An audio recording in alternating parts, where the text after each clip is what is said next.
पुराने वक्तों की बात है। गांव में अब्दुल्लाह नाम का एक नेक दिल ताजर रहता था। अल्लाह ने उसे खूब रिज़्क दिया था। उसका उसूल था कि गांव का कोई गरीब या मोहताज उसके दर से खाली न लौटे। आहिस्ता आहिस्ता उसकी सखावत का चर्चा दूर दूर तक फैल गया।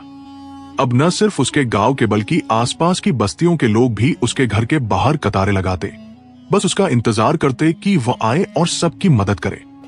लेकिन बीवी को यह सब पसंद न था। एक दिन वह बोली, अब्दुल्लाह, तुम यूं ही धन लुटाते रहे तो एक दिन हम भी उन्हीं की तरह भूखे नंगे हो जाएंगे। कम से कम अपने गांव के लोगों तक ही मदद महदूद रखो। अब्दुल्लाह ने मुस्कुरा कर कहा, बीबी, मुझे डर है कि क़यामत के दिन मेरा रब न पूछे कि मैंने दूसरों की मदद क्यों नहीं की जब उसने मुझे दिया था। बीवी ने सख्त लहजे में कहा, इस रफ्तार से तो जल्द ही हम भी मोहताज हो जाएंगे। अब्दुल्लाह खामोश हो गया, मगर दिल ही दिल में दुआ की, या अल्लाह, मुझे नेकी करने की तौफीक दे और तेरा दिया कभी बंद ना हो। वक्त गुजरता गया। अब्दुल्लाह पहले से ज्यादा खर्च करने लगा, यहां तक कि एक दिन उसकी जेब खाली हो गई, दुकान बंद करनी पड़ी और घर में फाके होने लगे। एक दिन उसने सोचा, शायद बीवी सही कह रही थी। अगर मैं इतना न खर्च करता तो आज ये हाल न होता। लेकिन फौरन खुद को टोका, नेकी पर कभी अफसोस नहीं करना चाहिए। अगर आज मेरे पास 1 रुपया भी होता तो मैं वह भी किसी गरीब को दे देता। गुर्बत आ गई, मगर अब्दुल्लाह ने हिम्मत न हारी। उसने बकरियां चराने का काम शुरू कर दिया। बीवी दिन रात ताने देती, देख लिया, हम भी उन्हीं फकीरों जैसे हो गए जिन पर तुम तरस खाते थे। अब्दुल्लाह मुस्कुरा कर कहता, बीबी, हमारे पास सेहत तो है, ये पैसों से ज्यादा कीमती है। बीवी तंजिया हंस पड़ी, मुझे पैसों से गर्ज है, जाके कुछ कमा कर लाओ, वरना मैं ये घर छोड़ दूंगी। अब्दुल्लाह ने बुरा न माना। जानता था कि वह शो आराम की आदी है। खुद उसे बचपन में फ़क्रोफा का देखना पड़ा था, इसलिए वो हमेशा दूसरों का दर्द समझता था। एक दिन बकरियां चरा रहा था कि अचानक जंगल में आग लग गई। उसने दूर से एक छोटी सी सापनी को आग में फंसे देखा। दिल में रहम आया, जान पर खेलकर आग में कूदा और उसे निकाल लाया। हैरत की बात यह कि सापनी ने इंसानों की तरह बात की, मैं कोई आम सांप नहीं, जिन्नात के बादशाह की बेटी हूं। तुमने मेरी जान बचाई है, इसका बदला जरूर दूंगी। यह कहकर वह अब्दुल्लाह को अपने बाप के महल ले गई। बादशाह जिन्नात ने कहा, हम तुम्हें माल नहीं दे सकते क्योंकि ये हमारे पास नहीं, मगर तुम्हें एक नायाब इल्म देते हैं।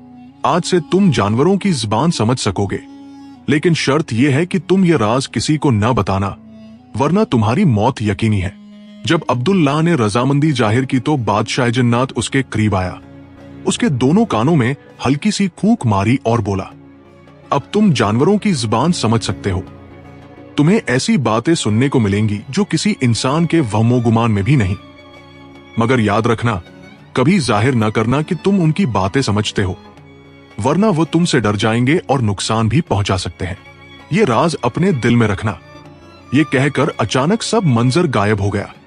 अब्दुल्लाह ने पलक झपकी तो वह फिर से अपनी बकरियों के पास खड़ा था।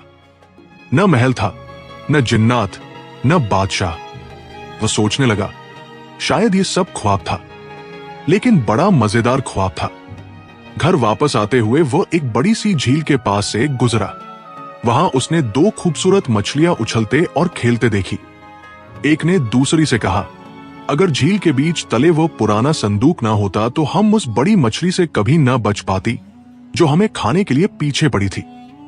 दूसरी ने जवाब दिया, हाँ, ये संदूक तो सदियों पुराना लगता है, पता नहीं कब से यहां पड़ा है। ये सुनकर अब्दुल्लाह को यकीन हो गया कि जिन्नात की शहजादी वाली बात सच थी। उसके दिल में तजस्सुस जागा, आखिर इस संदूक में क्या है। वो फौरन झील में गोता लगाकर नीचे पहुंचा। वहां वाकई एक भारी सा पुराना संदूक था जिस पर जिंग आलूद कुन लगा था। बड़ी मुश्किल से वह उसे खींचकर किनारे तक लाया। फिर सोचा, अब इस कुन को चाबी की जरूरत नहीं। एक बड़ा पत्थर उठाकर जोर से मारा, कुन टूट गया। जब ढक्कन खोला तो आंखें फटी की फटी रह गई। अंदर लाल जवाहरात और हीरे चमक रहे थे। अब्दुल्लाह ने इतना ही निकाला जितना जरूरत था और बाकी संदूक को करीब ही खोदकर जमीन में दफना दिया। घर पहुंचकर बीवी से कहा, बीबी, आज मुझे एक खजाना मिला है, इसमें से इतना लाया हूं जो हमारे लिए काफी है। बीवी फौरन बोली, ये खजाना कहां से मिला? अब्दुल्लाह को बादशाह जन्नात की हिदायत याद आ गई, इसलिए खामोश हो गया। बीवी ने कंधे अचकाते हुए कहा, छोड़ो ये बात, बस उम्मीद है कि इस बार अक्ल से काम लोगे और माल संभाल कर रखोगे। अब्दुल्लाह ने नरमी से जवाब दिया, मैंने हमेशा गरीबों का हक दिया और अल्लाह ने मुझे इसका कई गुना लौटा दिया।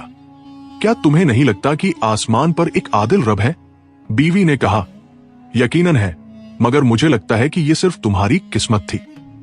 इस बार मैं घर के बाहर किसी फकीर को खड़ा नहीं देखना चाहती। किस्मत बार बार नहीं आती और मैं तुम्हारे खर्च का हिसाब रखूंगी।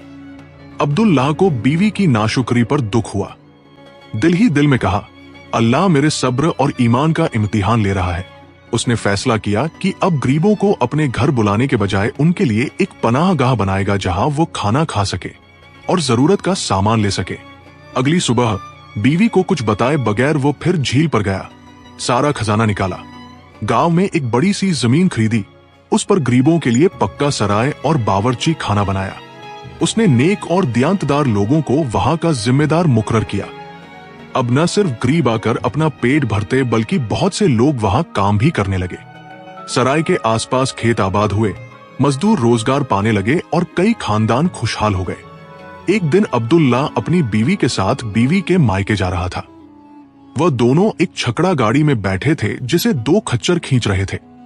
रास्ते में अब्दुल्लाह ने सुना कि एक खच्चर दूसरे से कह रहा था, जरा आहिस्ता चल, इतनी तेजी न कर। दूसरे खच्चर ने पूछा, क्यों भाई, जल्दी चलेंगे तो जल्दी घर पहुंचेंगे, आराम भी मिलेगा और मालिक ने जो ताजा गीला जो खरीदा है वो भी खा लेंगे। पहला खच्चर बोला, भाई, भूख ने तुम्हारी अक्ल मार दी है। क्या तुम्हें नहीं मालूम कि गाड़ी में बीबी के पेट में बच्चा है? अगर हम तेज चले तो झटके से गाड़ी हिलेगी और शायद बच्चा जाया हो जाए। हमारा मालिक इस लायक नहीं कि हम उसके साथ ज्यादती करें। उसने कभी हमारा हक नहीं मारा। अब्दुल्लाह ये बात सुनकर खुश हो गया, क्योंकि उसे पहली बार पता चला कि वो बाप बनने वाला है। वह बीवी के करीब झुका और धीरे से कहा, मुबारक हो बीबी, तुम्हारे पेट में हमारा बच्चा है। बीवी हैरान रह गई, तुम्हें कैसे पता चला? मैंने तो किसी को नहीं बताया और मुझे भी कुछ दिन पहले ही इल्म हुआ है। अब्दुल्लाह ने हंसते हुए कहा, बस महसूस हो गया था। बीवी ने दिल ही दिल में सोचा, ये आदमी मुझसे कोई राज छिपा रहा है। एक महीना पहले खजाना मिला था, मगर नहीं बताया कहां से, और कई बार ऐसी बातें कहता है जो शुरू में नाकाबिले यकीन लगती है मगर बाद में सच निकलती है। अब से मैं उसे गौर से देखूंगी। कुछ दिन बाद एक आदमी अब्दुल्लाह के पास आया और कहा, मेरे पास लीमू और माल्टों की बड़ी खेप है, लेकिन अभी खबर मिली है कि बेटी बीमार है, जल्दी वापस जाना है। तुम ये सारा माल आधी कीमत पर ले लो। अब्दुल्लाह ने खजाने से बचा हुआ सारा पैसा निकाल कर दे दिया। ये सब बीवी खिड़की से देख रही थी। आदमी के जाने के बाद बीवी गुस्से से बोली, तुम पागल हो गए हो क्या? इतने लीमू और माल्टे कौन खरीदेगा? सड़ गए तो फिर हम वहीं के वहीं पुराने हाल में आ जाएंगे। अब्दुल्लाह ने इत्मीनान से कहा, रिस्क अल्लाह के हाथ में है। बाद में वो अकेला बैठा सोचने लगा, शायद बीबी की बात दुरुस्त हो, मगर मैंने उस आदमी की मजबूरी देखकर ही ये सौदा किया। इसी दौरान दो चिड़िया खिड़की पर आकर बैठ गई। एक ने दूसरी से कहा, कल हमें ये जगह छोड़नी होगी, मौसम बहुत सर्द होने वाला है। दिल में कहा, अभी ये लीमू और माल्टे नहीं बेचूंगा, बस मौसम देखता हूं क्या होता है। बीवी हंसती और ताने देती, चलो पागल, बेच दो ये माल, शायद थोड़ा नुकसान पूरा हो जाए। अब्दुल्लाह मुस्कुरा कर कहता, बीबी, बेहतर है तुम ठंड की तैयारी करो। कुछ दिन बाद वाकई सर्दी मामूल से पहले और सख्त आ गई। नजला, खांसी और बुखार फैल गया। हकीमों और डॉक्टरों ने लोगों को लीमू और माल्टे खाने का मशवरा दिया। उनका दाम आसमान को छूने लगा और बाजार से गायब हो गए।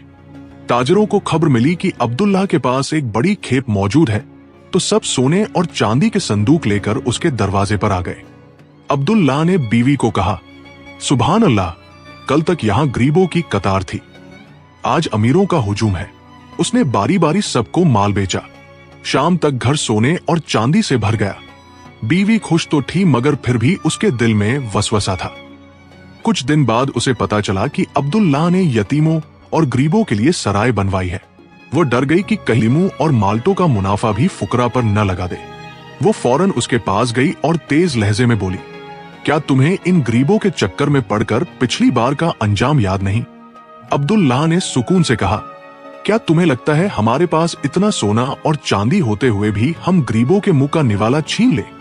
बीवी ने कहा, अल्लाह उन्हें भी रिज्क दे और अता करे जैसे उसने तुम्हें रिज्क और अता दिया। फिर उसने तेजी से कहा, मैं जानती हूं कि तुम्हारे पीछे कोई राज छिपा हुआ है और अगर तुमने मुझे सच न बताया तो मैं सब लोगों में मशहूर कर दूंगी कि तुम जादूगर हो और यही तुम्हारी दौलत का राज है।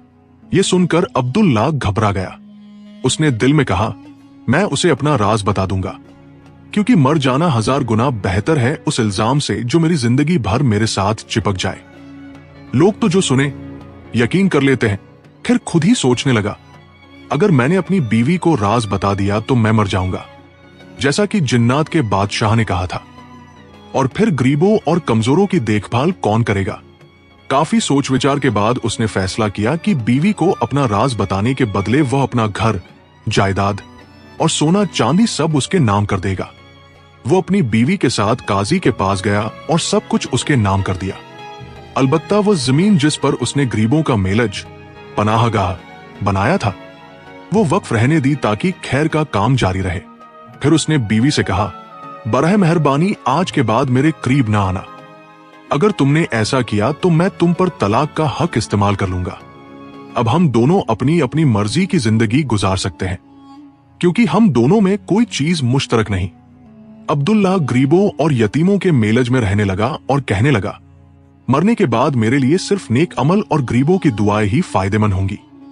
दूसरी तरफ बीवी ने इरादा किया कि घर को गिराकर बादशाहों जैसा महल बनाएगी और बड़े ताजिरों के साथ कारोबारी सौदे करेगी ताकि मजीद अमीर हो जाए। उसने सोचा, मैंने कभी शौहर की वो जिंदगी पसंद नहीं की जिसमें वो मुझे महरूम रखकर दूसरों को देता था। कुछ ही अरसे में उसने महल तामीर कर लिया, सोना चांदी जमा कर ली और मूसीकी व गाने के आलात से भर दिया। लेकिन उसके महल में कदम रखने से पहले ही जमीन लरज उठी और महल समेत सब कुछ जमीन में धंस गया। उसके पास कुछ न बचा और अल्लाह ने उसे उन्हीं गरीबों में शामिल कर दिया जिन पर वो शौहर को तरस खाने से रोकती थी। इस दौरान वो अपने बच्चे की पैदाइश के करीब थी। वो टूटे महल के सामने बैठी रोती और नोहा करती, ये सोचे बगैर कि कहा जाए, क्योंकि सब कुछ लुट चुका था। लोग गुजरते तो कोई परवाह न करता, मगर गरीब आकर उसके लिए खाना और पैसे रख जाते। वो हैरान होकर सोचती, गरीब कैसे देता है और अमीर कैसे रोकता है, मगर वो किसी से कुछ न लेती रही। 3 दिन तक ये हाल रहा। फिर भूख ने निढाल कर दिया और उसने राहगीरों से एक सूखी रोटी के लिए हाथ फैलाया। एक दिन अब्दुल्लाह वहां से गुजरा और देखा कि उसका घर जमीन में धंस चुका है और बीवी एक बदहाल और बदबूदार भिखारिन बन चुकी है। वो उसे उठाकर एक छोटे से मकान में ले आया जो उसने मेलज के पास बनाया था। उसने 1 महीने तक उसकी देखभाल की, यहां तक कि वो फिर से तंदुरुस्त हो गई। कुछ ही दिनों बाद उसने एक खूबसूरत बच्चा जन्म दिया। अब्दुल्लाह ने देखा कि अब वो न शिकायत करती है न किसी चीज पर बेजारी दिखाती है। हालांकि जिंदगी निहायत सादा थी। वह दूसरे मजदूरों के साथ मेलज के पास वाली जमीन पर काम करता। एक दिन बीवी उसके पास खड़ी होकर बोली, अगर तुम चाहो तो मैं तुम्हारे साथ काम करूंगी। अब्दुल्लाह ने हैरत से कहा, मगर ये तो गरीबों का काम है। वह मुस्कुरा कर बोली, तो क्या हुआ अगर ये गरीबों का काम है? अल्लाह ने चाहा तो उनका रिज्क दुनिया में कम रखा, मगर वो फिर भी हर हाल में शुक्र अदा करते हैं। फिर उसने नरमी से कहा, मुझे माफ कर दो, मैंने तुम्हारा माल जाया किया और तुम्हारे साथ नाइंसाफी की। अब्दुल्लाह मुस्कुरा कर बोला, तुम ही मेरा असल माल हो और मेरा बेटा मेरी जान है। ये छोटा सा घर हमारे लिए काफी है। हम इसी के साथ वाली जमीन पर काम करेंगे और सबसे खुशहाल लोग बनेंगे। सेहत की दौलत है और वही सबसे बड़ी नेमत है। यहाँ आज की कहानी खत्म होती है। अल्लाह आपको अपनी अमान में रखे।